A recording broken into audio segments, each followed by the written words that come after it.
Les arbres d'Olivier. Épisode 12. Le matin du 12e anniversaire d'Olivier commença à 4 heures du matin.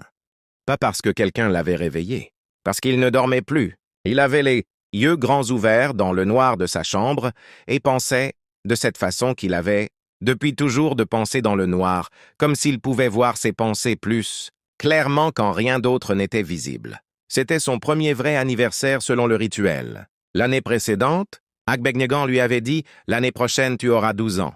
À 12 ans, tu plantes toi-même. À 12 ans, tu commences à écrire ton propre roman ?» Cette phrase avait travaillé en lui pendant 365 jours. Les 2 heures du silence. De 4 heures à 6 heures, Olivier resta allongé dans son lit et fit ce qu'Agbegnegan lui avait appris.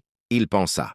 Il pensa à ses 11 premières années, à ce qu'il avait fait, à ce qu'il n'avait pas fait, à ce qu'il avait rendu fier et à ce dont il avait honte, ces petites hontes de l'enfance qui semblent légères mais qui, si on les ignore trop longtemps, finissent par passer. Il pensa à Juliette qui apprenait ses leçons le soir avec une discipline tranquille qui l'impressionnait même s'il ne le montrait pas. Il pensa à son père qui partait à Boïcon chaque lundi avec sa boîte à outils et revenait le vendredi avec sa paix et son sourire, fatigué.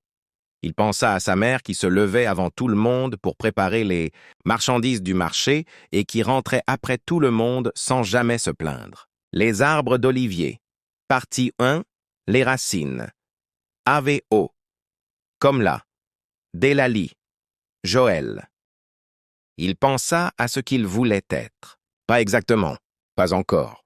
Mais il sentait quelque chose, comme une direction, sans carte précise. Une attraction vers quelque chose qu'il ne savait pas encore nommer, mais qui avait à voir avec construire, créer, posséder quelque chose de réel, quelque chose qui tourne, quelque chose qui vit.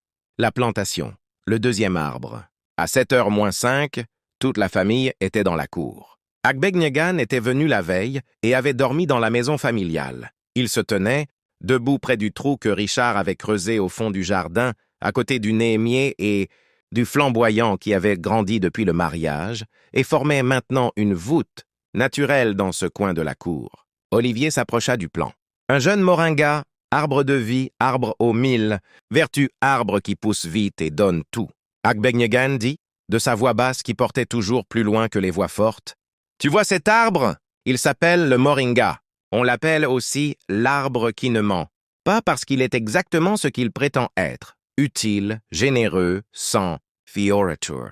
C'est toi qui le plantes aujourd'hui. C'est toi qui le soigneras. Chaque fois. » Olivier se mit à genoux, prit le plan dans ses 2 mains, avec une précaution instinctive. Le plaça dans le trou. N'oublie pas de t'abonner pour l'épisode 13,